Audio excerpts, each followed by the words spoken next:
Yeah, thank you for coming.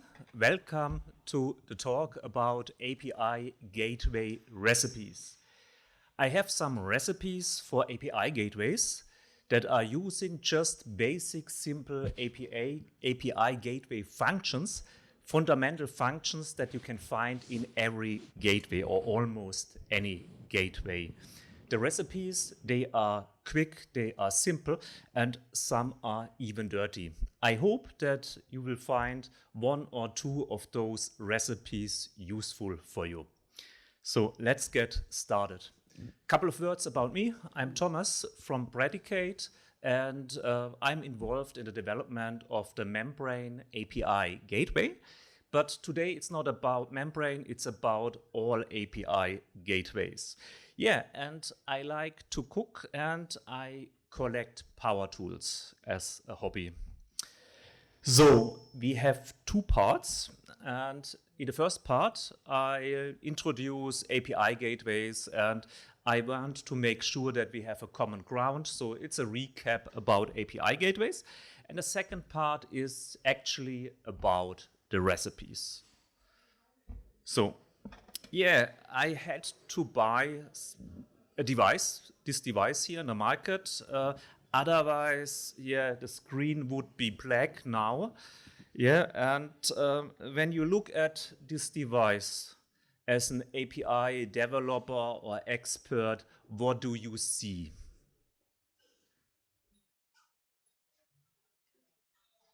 When I look at it, I see interfaces, lots of interfaces. There is the Indian interface with the thick pin here at the back. Looks, yeah, very powerful with a lot of current. And at the other side, I have an American, a British, Central European outlet. So this is a device that adopts one interface to other interfaces. Very, very useful. This is a different device. And when I look at it, I see interfaces again, but I see the same interface at both sides. So basically, this one is the same as this interface. Yeah, doesn't make any sense. But this is an extension cable. An extension cable is not for adapting. It has a different purpose. It offers me the opportunity to be here.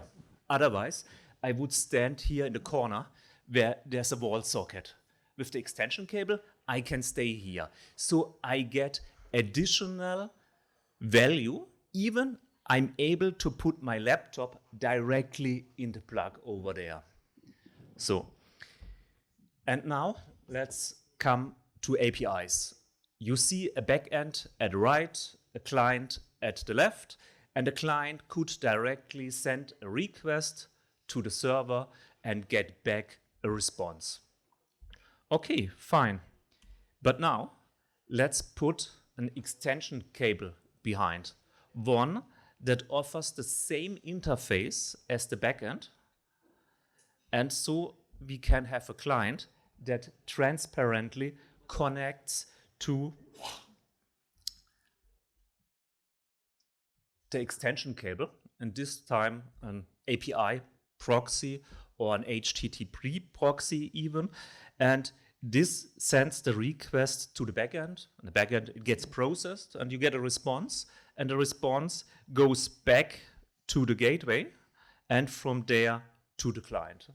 We'll have that since many years with HTTP proxies.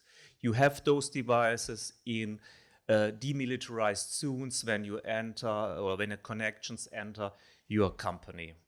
And what's the difference to an API gateway? Most of the API gateways are basically HTTP reverse proxy servers, but with additional capabilities. With capabilities to process API requests. They know about JSON, about OpenAPI, about OAuth2 and OpenID Connect, about those things we care and we need when we want to provide API infrastructure or APIs. So the interesting stuff here is, or are the plugins. And a lot of API gateways, they provide plugins with those functionalities. For example, for Kong, you get a whole marketplace with third-party, very interesting, very powerful AI plugins you can use. Or here, that's the marketplace for API 6, where you can also get lots of plugins. And what I'm interested today is here in the very, very simple plugins you almost find in any API gateway. Not the fancy stuff, just the very simple basic ingredients for a very simple meal. Okay, next let's talk about the infrastructure. Where do we put the gateway and how to organize that? So we can put an API gateway at the very center, and we can route all traffic through a central API gateway. That's the way how the bosses likes it. They like if they have central control, if they can at one point secure and see and manage everything. We had that in the past, for example, with an enterprise service bus. You can still do it today, and sometimes it's the right way to go, but you have alternatives. There are gateways that are so small that you can even give every application its own gateway, each container its own gateway. So you have micro gateways, and actually, as of today, in most companies, you will find lots of different API gateways. For example, there is one to expose internal APIs to the public internet. Then maybe you use cloud functions, and then you use the gateway from Azure or AWS. And maybe you are using a container orchestrator, and inside maybe a service mesh, and there are micro gateways, Istio or an Envoy, and use that inside of that system. Maybe you have legacy systems. Sorry for that. Yeah, maybe we have a SOAP server still around, and then we can use a legacy gateway to connect to those old systems. Yeah, what's the best API gateway? Yeah, here even the question is wrong. Not the best, the most suited one, the best for a purpose, for a task. And here you need maybe different gateways for different purposes. So you won't put a big enterprise gateway maybe in a container. The other way around, if you have a micro gateway written in Rust or Go, you wouldn't use for legacy integration. And so maybe you have several gateways and use them for the right task. And often you stack them behind each other. So for example, at the very right, we have a container providing a service, and at the left, at the outside of the company, there's a client, and the client wants to use that service.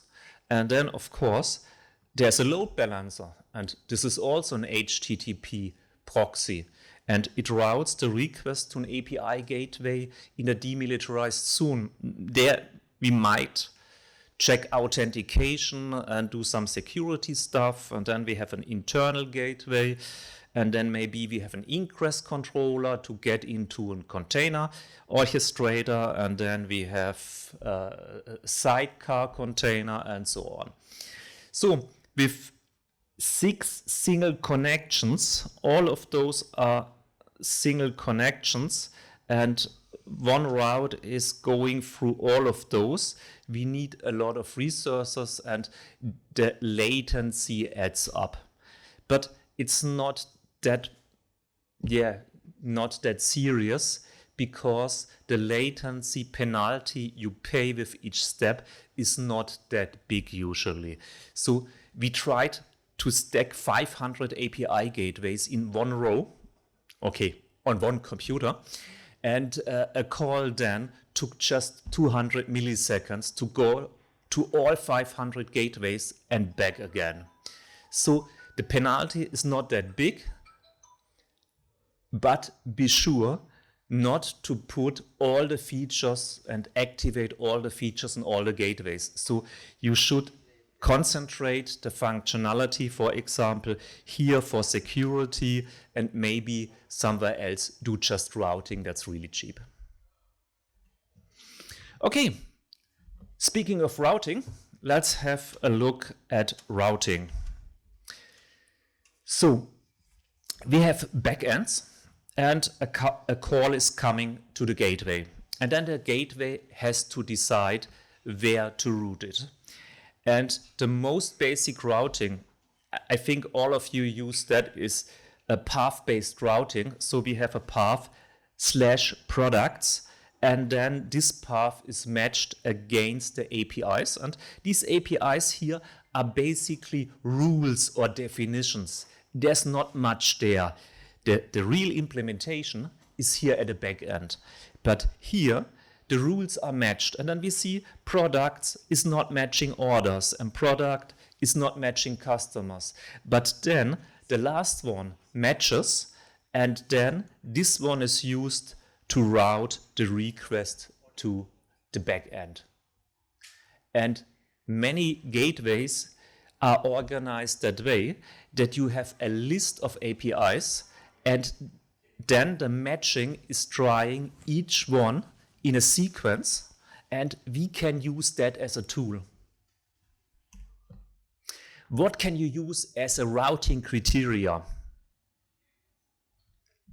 You can actually use almost everything. So you can use the method, the path, but you can even use a query parameter, or you can use even something inside a JSON message to do routing. That's possible. Okay, that much about API gateways in general. And now let's talk about the recipes. And first, the most dirty one. It's a recipe that you can take as a rescue if something is not possible with a gateway. For example, you have two plugins and the two plugins are not working together, but you need both plugins. Or you have lots of plugins and you want to apply them to lots of APIs and you want to structure that, but you have no means to use reusable chains of plugins in your gateway. And then what you can do, and you find it often, as I said, it's very dirty. You do the following. You go into one API, into the API gateway, and then you go out and in again. And you let a request flow several times through the gateway. You are going in and out, and then you're going to the target. It's not perfect, but sometimes it can help you to comply to a deadline. But it's better if you use global chains or features to prevent that. Okay, that was the dirty one. Let's go to the next recipe. And this recipe we use a lot. It's very, very basic, but it's very useful. Instead of routing, we use more ingredients. We also use a circuit breaker. No, the circuit breaker, sorry, a short circuit. There's the circuit breaker, it's very popular, but there's a very, very simple one, short circuit, we will see in a minute. And we use a template. So problem is, for example, that you have a backend, and that backend offers lots of endpoints, put, post, delete endpoints, but you only want to expose some of those endpoints to the internet. And what you can do is the following. You can define one API that routes anything or everything that comes to cities, to that path, to the backend. So this is routing everything through. But before that rule, you put one that accepts put requests. But you do not want the put requests to go through. If a put is coming, this rule is applied, and there is just one plugin, a short circuit, that says, go back. I do not root you. And then you can specify a status code, for example here, forbidden, and so no puts are possible. Yeah, with Kong, with the Kong gateway, it's a one-liner. Just return, response, exit, and you short circuit your route. I have the same with a different notation. And now let's add one more ingredient. Let's add a template. So with this diagram, I use those diagrams to show what plugins are applied. You can see it starts here. A client is here invoking a put on the city's path. It's entering the API gateway. This API is selected, and then it flows through the request chain where the request plugins are applied. But there's only one plugin engaged, and this one is a return plugin, and it reverses the flow. It doesn't let the request through to the backend. Instead of that, it returns the flow, and now the additional plugin, the template, sets a body message. So the caller knows, okay, I have a problem here, and what exactly is the problem? Additional to the status code. Very, very simple. And this simple technique, we apply that to a lot of problems. So you can solve different things. For example, you can sunset or deprecate an endpoint. So you can say, okay, this one is not doing or working anymore. You can use it as a feature flag to turn endpoints on and off very easily. Or I think the most, we use it to mock something. So you are at a big company, insurance or banking. You should install a gateway and you should test it. Everything is closed there. You have not the possibility to just install software. There is no backend available to you without authentication. But you need something to test it. And what you can do is you can create a very, very simple rule just with a return on a template, and you can use it as a mock endpoint to test your gateway. Yeah, or you can use it as a simple mini HTTP server just to return a document. Another possibility is to block certain resources. REST is genius, and with REST, if you have a really REST interface, you are addressing endpoints. Every business object has its own endpoint. So there's an endpoint for every customer. And if you just want to block one business object at the API gateway, it's very easy. You just block that path, and so you take out one customer. You should do that at the back end, if you can. But sometimes you have an old system or a system without code, and then you can resort to do that at a gateway. Or very often with containers, you know that you want to start a container, but you need a health endpoint. Without a health endpoint, your container is starting up and then it's shutting down immediately. And often you just need a fake health endpoint to make things go. You use the same pattern. You just return 200 on a path health, and that's it. You have your health endpoint. So this is incredibly simple, but used a lot. Okay, next recipe. With that recipe, you can provide a custom error message. Often you have lots of different backends, and one thing customers want to harmonize is how error messages look like. And one system is using that JSON structure, and the next one is using a different one. But you want that every error message looks the same. And we use the same ingredients here: routing, short circuit, and template. But first, I have a question. This error message, do you know from which API gateway is this error message? So what does a hacker do usually? An API hacker. The API hacker wants to get a lot of information about your infrastructure and your applications. So he's doing intelligence. And the way to do intelligence is to provoke errors. A hacker learns from error messages. Hacker love error messages. And with that error message, what does the hacker do?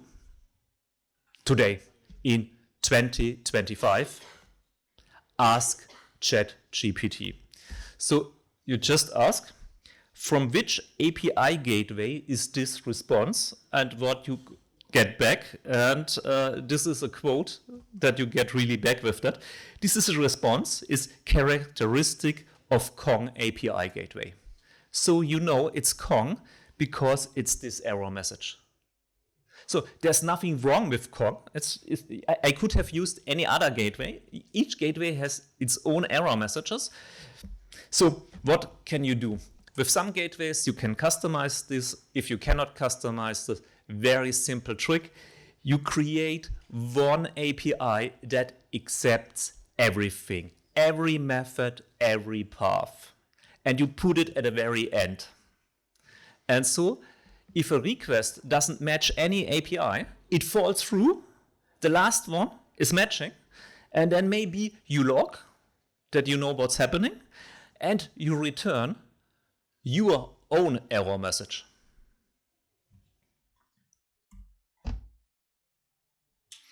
Okay, let's move on. Let's add a kitchen tool. A very powerful tool. It's not a plugin, but it's a tool that can make plugins more valuable. An expression language.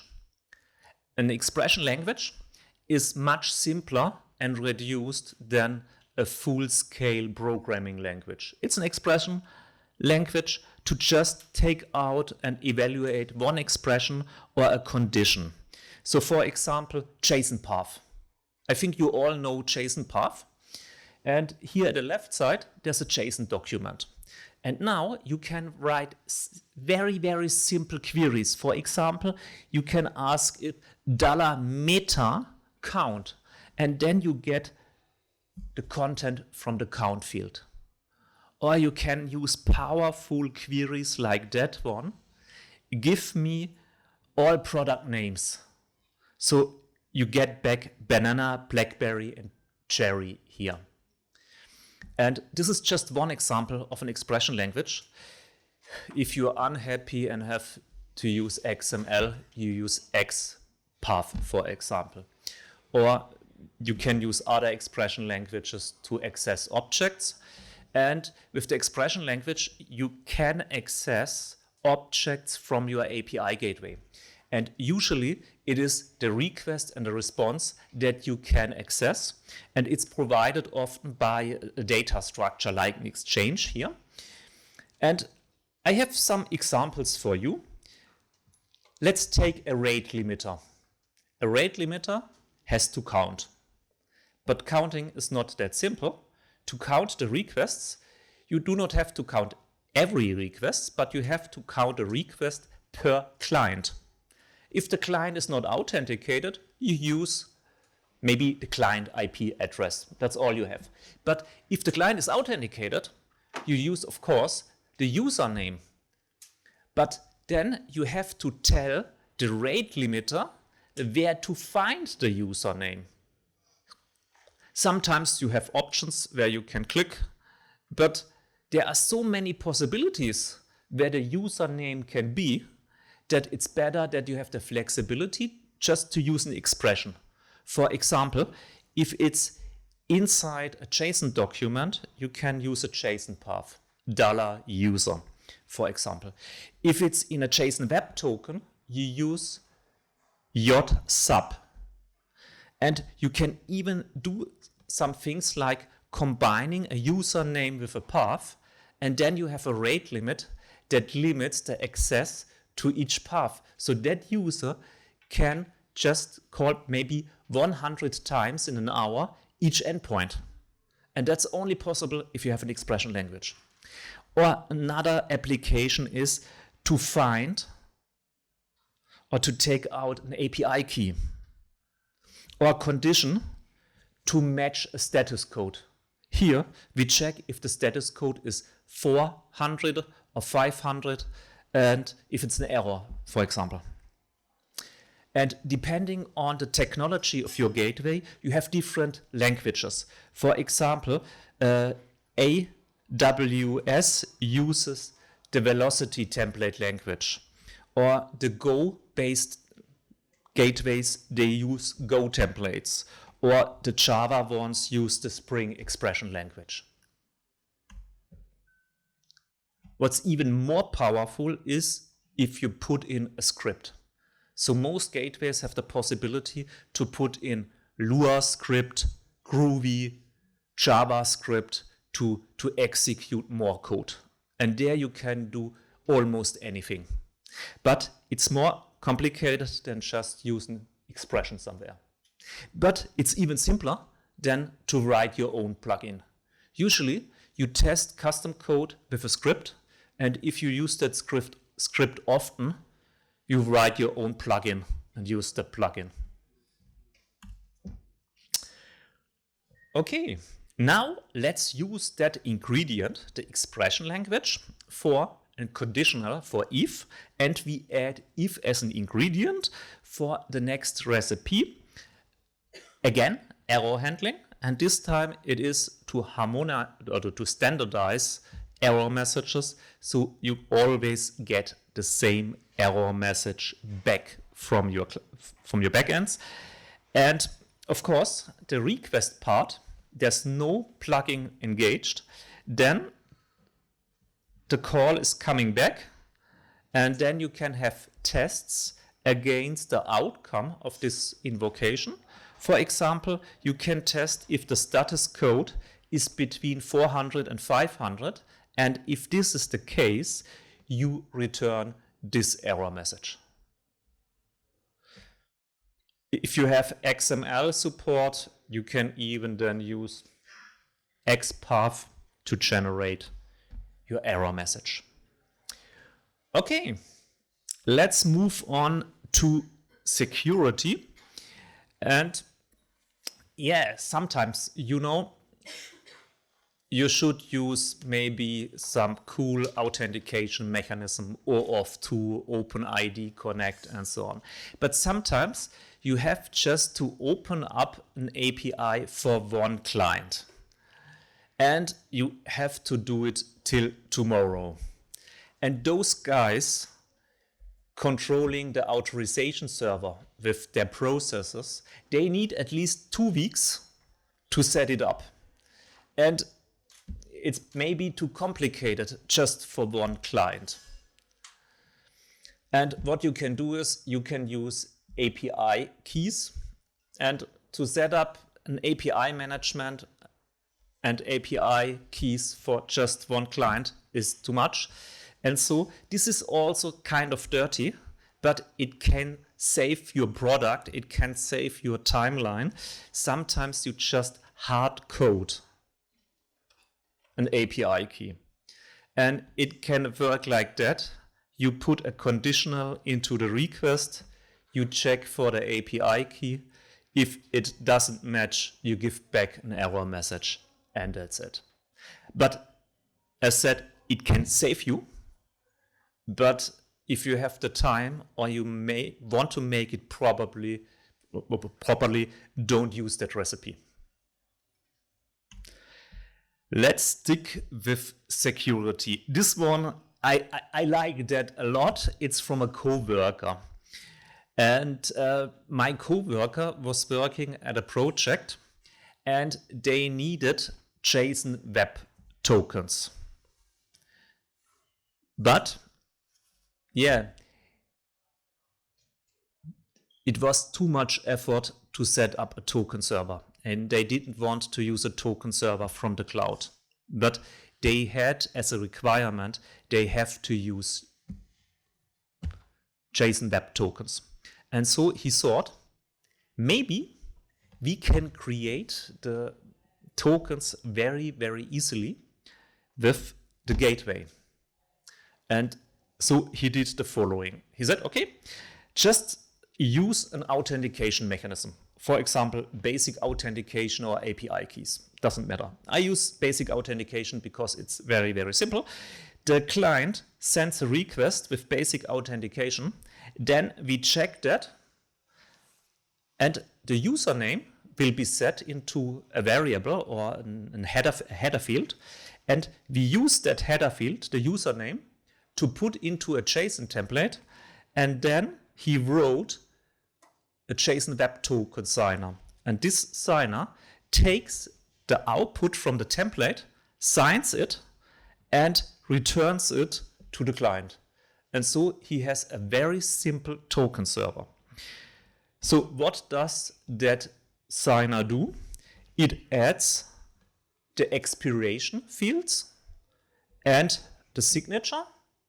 And then this thing is rendered into the base64 encoding and returned. And this is a function that you do not get with most API gateways because he wrote it. So every other recipe you can use with any gateway, but for this one, you have to write yourself the signer. But it's not so difficult. It's about 20 or 30 lines of code if you use Java Web Token Library. And I put you the link in here. It's Java code, but you can translate it, I think, to any language and can use it with a script or a small plugin with any gateway. And then you can use that to create tokens.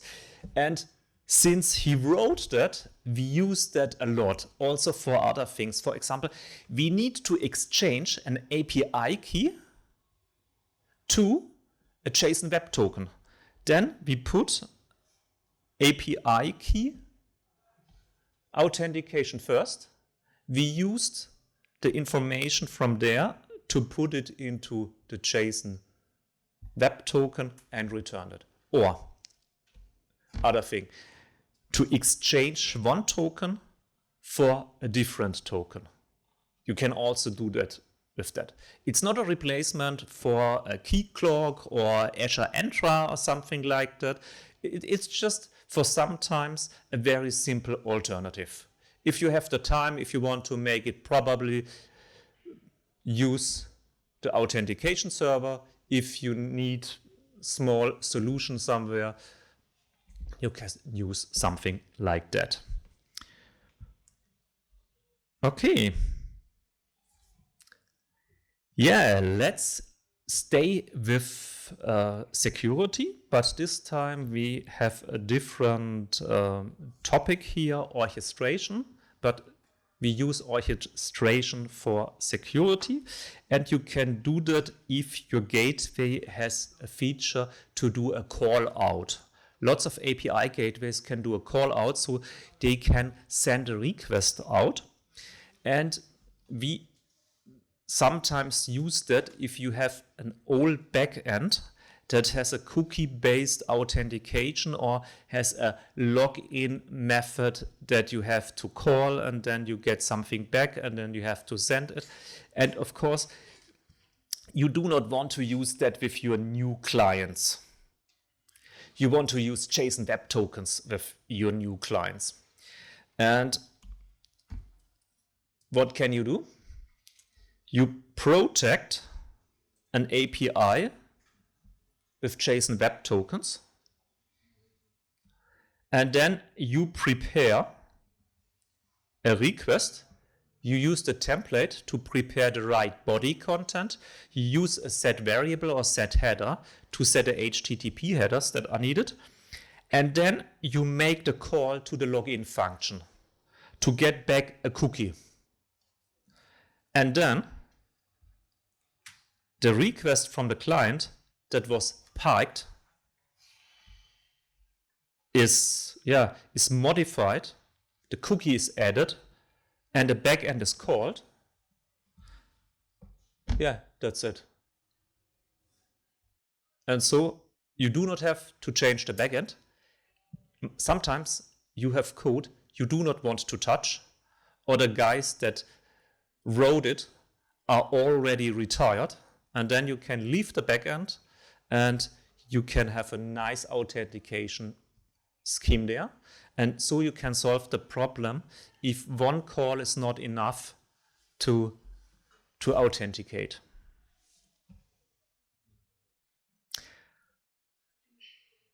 Okay, one more with legacy systems. Yeah, let's log the soap into the bathroom. But how to do that? And one way is to use a REST to SOAP gateway or REST to SOAP transformer. We used very complicated approaches in the past. And so we tried to translate a whole WSDL document, a complex interface definition, but it's possible to do that much simpler. And let's have a look how you can do that. So we have a web service as backend, and I guess in all big companies there are still those old web services lying around, and we want, of course, to have a nice HTTP JSON API.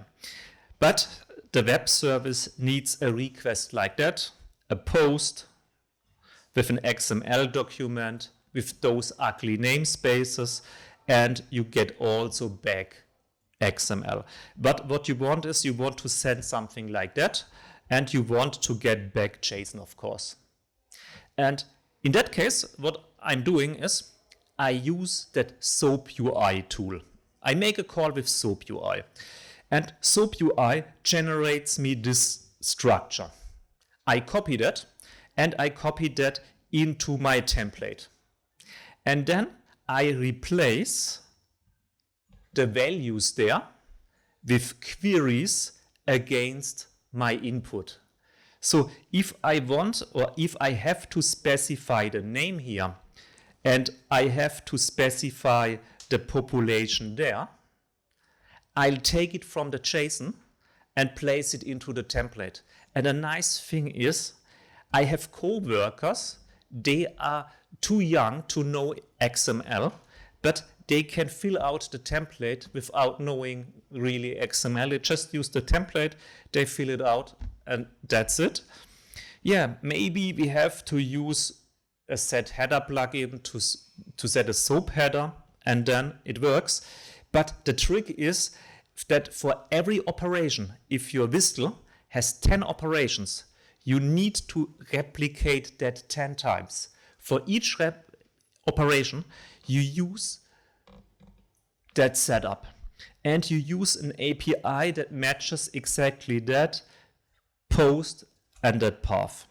The way back is similar, but we just take out values from XML with XPath and put them into JSON, or we use them in a header field, because if you do REST the proper way and you create a baby resource, a new baby resource, you have to return 201, and additionally you have to add a location header, and the location header must provide the URI of the newly generated resource. And here I'm doing that I take that value out of XML and putting it into the header. That's it. And now we have a nice RESTful interface, and we keep SOAP in the bathroom. Okay, just a variation. What do you do when you have a GET? Because here you always have to use post. And what you can do is you transform the get without a body, you read the things from the URL, and you change the get into a post. And for that, you need the functionality that you can change the method. And then you can even do the gets. So there are more ingredients that you can use. So have a look at the simple plugins, at the basic functionalities. You can do a lot with them. More about, or a lot about API gateways we put in our book. This is an online PDF book, and today you can download that with that address, 270 pages about API gateways in general and some examples with Membrane. Okay, in case you have some recipes for API gateways, let me know. And yeah, thanks for attending and wish you a good time. Bye. Thank you so much, Thomas. It was really insightful and you made it very simple also. You made it look very simple with simple examples and yeah, with all the recipes. Thank you so much. I hope the audience also enjoyed equally. Yeah. Any questions? We do have few questions. Can take it up. Yes, sir. So you mentioned about expression languages, right? So can you configure any gateway to just validate the incoming request, and if it is not valid, then just throw an error from that point and the request not come to the actual backend service? Is it possible? Yeah, I showed that with the if example. So you can use the expression language with a condition, with if. And with some gateways, you have the if construct. If you do not have it, you write a simple script. For example, with the Nginx-based ones in Lua. And then you do not have to use the expression language, then you use Lua as your language. But if you have an if statement or an if plugin, you use that with an expression language, and then you can use anything for authentication. It's a little bit dirty, but it's quick. Yeah.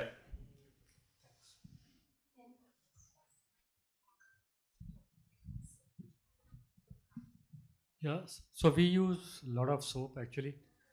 The issue what actually I want to discuss is the question I have is like, if you have a lot of WDSDL file with, let's say, a lot of endpoints, right? I mean, so converting them, is there a tool like which we can directly use to commit to REST basically?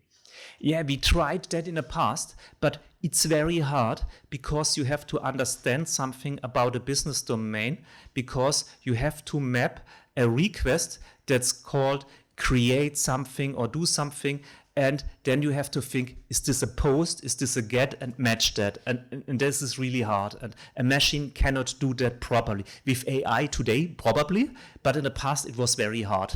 And with that approach, of course, it's manually, but you can map one operation in about 2 to 4 hours. And so if you have 100 endpoints, a coworker would work for a month to translate them, and not automatically. But you get really nice interfaces out of that. Otherwise, have a look. There are some products on the market that do the request or the SOAP to REST, and they try to do it automatically. So there are the two approaches, and yeah, you can try them.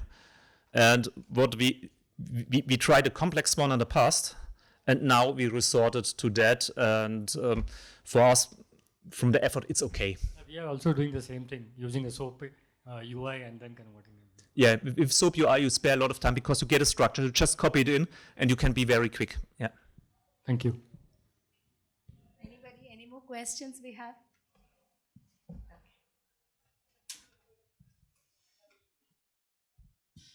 Have you taken any measures specific to the cross-site scripting on the gateway? Because when you are using some custom scripts and on that, so then it could be vulnerable to the cross-site scripting. If you use your API in a web browser for an SPA, for example, for single page application, then of course you have to handle CORS. Otherwise, it's not possible to call certain functions. And then you just add to those recipes as an additional ingredient a course plugin. And luckily, all those gateways, absolutely all, they come with a course plugin. And you have to understand a little bit what's going on there with the pre-flight and the rights and what's verified in the client. But then you can combine all those with the course functionality. Thank you. Any more questions, team? Yeah, a round of applause for Thomas, yeah, flying from Germany. And thank you so much, sir.